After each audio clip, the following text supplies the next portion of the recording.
Di tengah kekacauan, seorang jenderal naik ke panggung kekuasaan. Mayor Jenderal Soeharto. Disebut penyelamat, disebut penentu arah bangsa. Tapi, dalam setiap kepemimpinan ada pilihan, dan dalam setiap pilihan ada konsekuensi.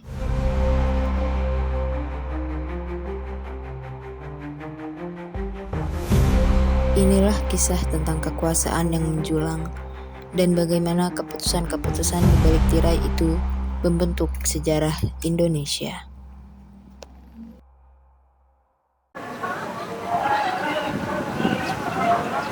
Pak Indro melaporkan bahwa beberapa mahasiswa mulai menyebarkan pamflet anti-militer. Negara ini butuh stabilitas, bukan wacana belaka. Demokrasi tanpa ketertiban itu hanyalah jalan kekacauan. Mereka pikir dengan hanya sebatas orasi, mereka bisa menyelamatkan negara ini. Mereka mengaku untuk mewakili suara rakyat, yang dimana kritiknya itu soal pendekatan militer, pembubaran partai, dan juga pembatasan pers.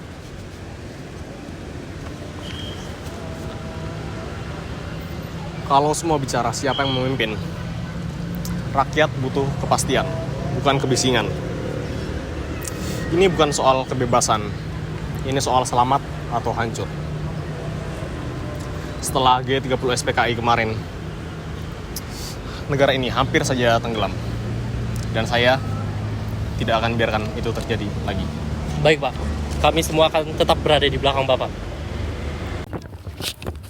Awal kepemimpinan Soeharto ditandai dengan ketegangan.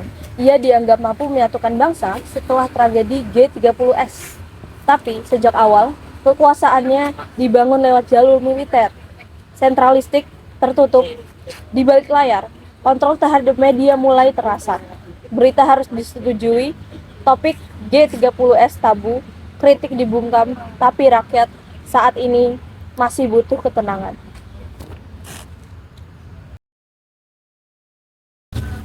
Ya, dulu sih kami cuma pengen hidup tenang. Terus Pak Soeharto naik, ya gak ada sih perang lagi. Waktu itu kita udah capek gitu lihat orang dibantai. Gak ngerti politik ya, kami terima-terima aja. Yang penting anak bisa sekolah, sawah bisa panen. Tapi lama-lama semuanya terasa dikontrol. Tetangga saya hilang cuma karena dulu pernah ikut organisasi. Ketika kekuasaan datang melalui krisis, legitimasi sering lahir dari rasa takut, bukan kepercayaan. Soeharto membangun kekuasaannya di atas militer, birokrasi, dan janji akan keteraturan.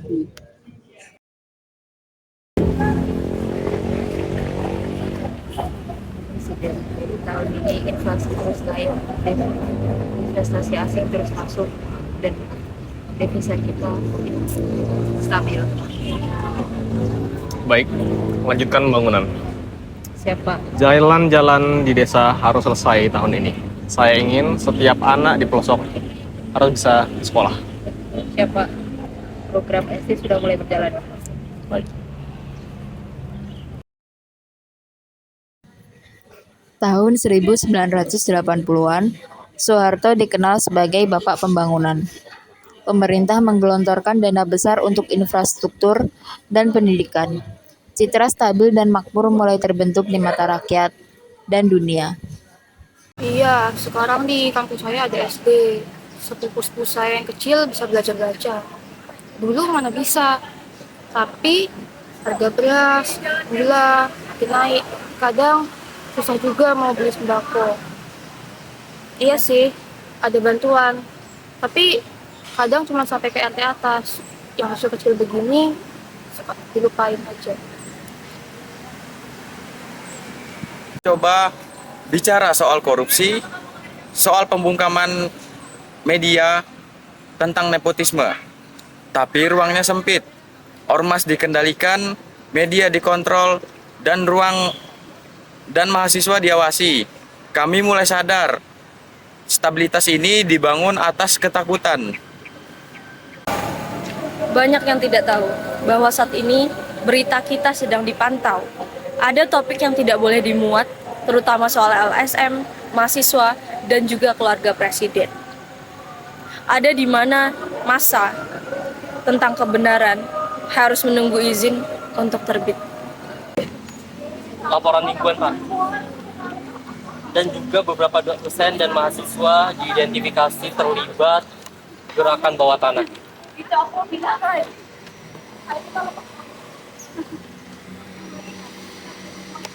Negara tidak boleh lengah. Kalau dibiarkan, mereka bisa merusak makanan. Ayo, Pak. Di balik pertumbuhan dan pembangunan, muncul represi dan pembungkaman. Stabilitas itu nyata, tapi apakah ia adil bagi semua?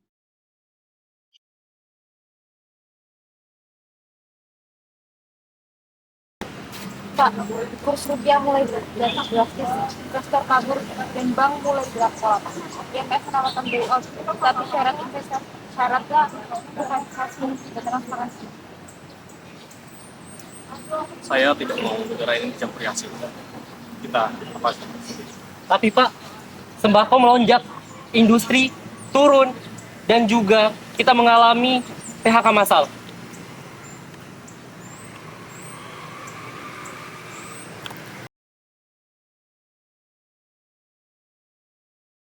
Ya bilang, ada Pak Beras?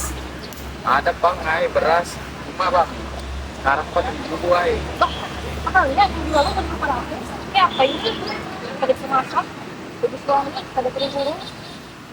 Kita pada kemarin 40 orang siapa? Jadinya di nasional berat ya? Dulu bang, katanya tuh pembangunan buat rakyat kecil. Sekarang belum tuh makan cuma nasi sama garam. Itu pun kadang kada makan juga.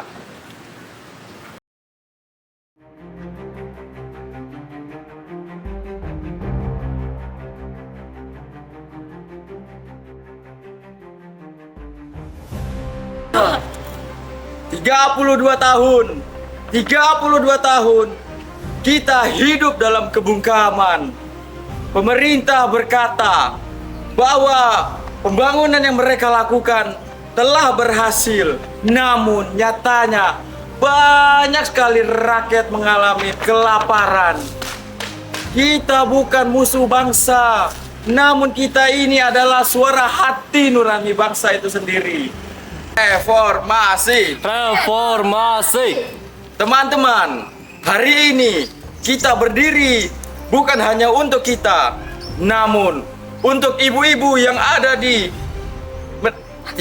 pasar yang menangis karena tidak mampu untuk membeli beras, untuk buruh yang dipecat tanpa pesangon, untuk suara-suara yang selama ini dibungkam oleh pemerintah. Setuju. Bukan sekedar harga yang naik, tapi martabat rakyat juga diinjak. Kami hanya membawa suara rakyat. Kalau kami dibubarkan, itu sama aja artinya dengan demokrasi mati di negeri ini.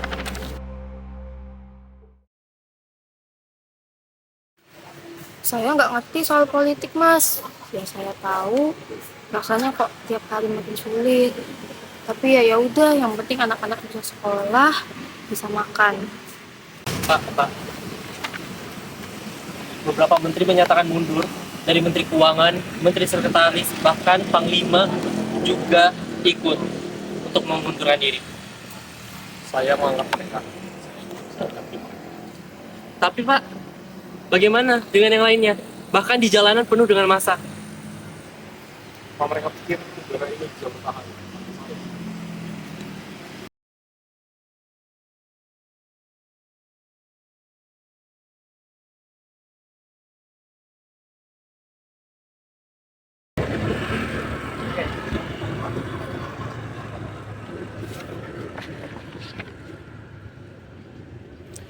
Saya memutuskan untuk menyatakan berhenti dari jabatan Presiden Republik Indonesia.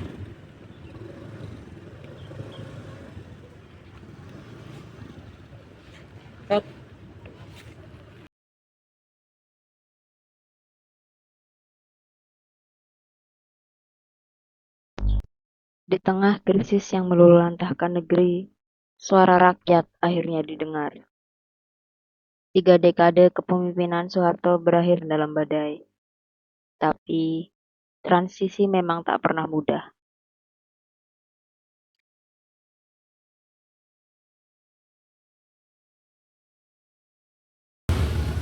Tiga dekade lebih, Indonesia dipimpin oleh satu nama, Soeharto. Banyak yang menyebutnya sebagai Bapak Pembangunan, tapi ketika semuanya runtuh, apa yang tersisa dari kepemimpinan itu? Saya mendampingi beliau sejak awal. Beliau disiplin, rapi, dan percaya bahwa stabilitas adalah segalanya. Tapi mungkin terlalu percaya pada lingkungan sendiri itu dapat membuat kekuasaan yang panjang dan juga membuat suara lain menjadi samar. Dan ketika badai datang, semua terasa tiba-tiba. Kepemimpinan bukan soal mengatur, tapi soal mendengar. Saat kritik dianggap ancaman, saat suara rakyat dicurigai, maka kekuasaan berubah menjadi sebuah penjara.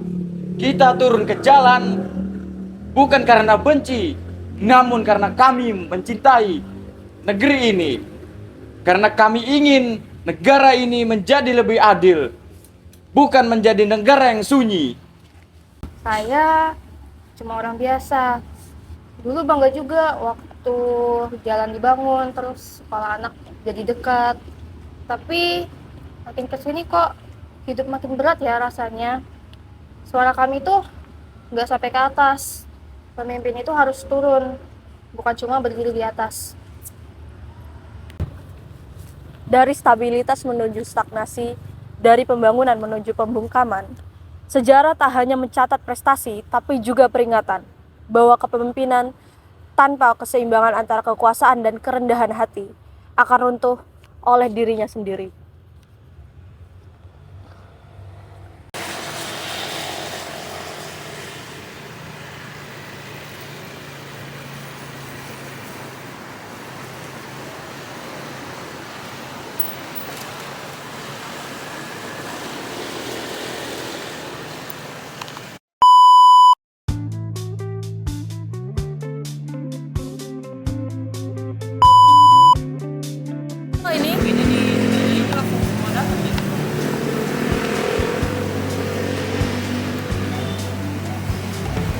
Oh mungkin kita mau ngomong aja gitu lagi ini satu, terus nanti di shoot satu jadi kita bisa ini Gimana? footage yang barengan aja. Oke. Tapi close up. Udah dekat-dekat ini kampus juga bagus tuh. Iya. Kita pinjam gedung kesmas gini bagus. Ada harus bawah saya main. Sebab itu adalah struktur dramatik pengadilan dramatik. Pada saat seorang director ada masalah dengan naskahnya, ada masalah dengan pemain, dia itu selaku pegang pistolin di mana pelornya itu adalah aktor Alex Evans. We got abang-abang Cinefil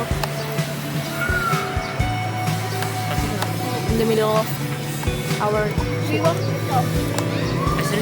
Kita tempat not only the talk. Hidup Jokowi.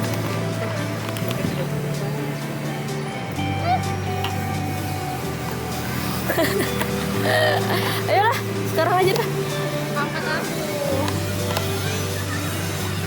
Minta abangnya tuh. Ini gede kayaknya sejarah. Tidak banyak juga. Karena Soeharto itu membawa eranya kolonial agensi bisa melihat dari alam itu yang panjang dan sudah berapa lama ya udah tahu dulu kan. Thank you, Pak. Jangan panggil Pak, panggil Des. Sit.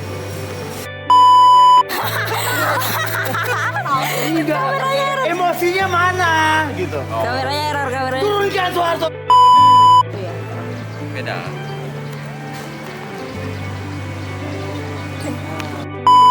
Rolling action. Pak, kurs rupiah jatuh drastis. Investor kabur. dan bank mulai kolaps.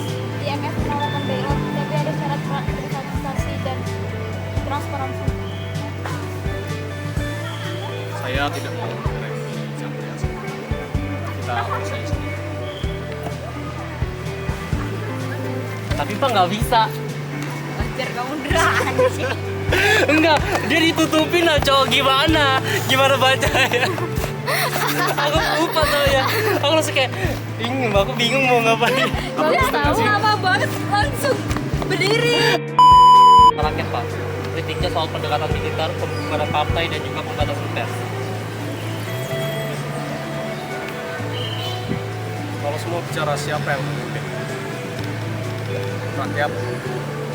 Bapak.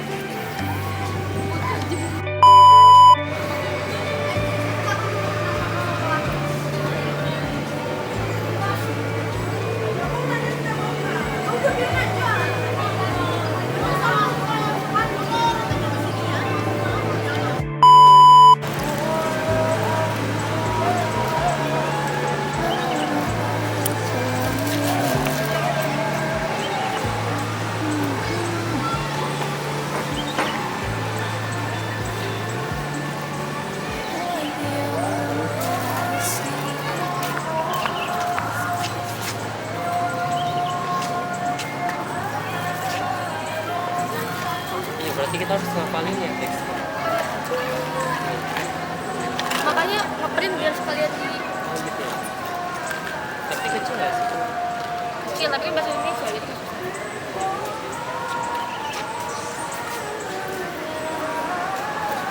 Ya ada sih. Ya ada Rizal. Sudah dia Bisa kalau kalian ngetek kalau aku sudah ngeprint, dilakukan pada Apa? kalian ngetek aku ngeprint. mau Mas Fadli ada segitu.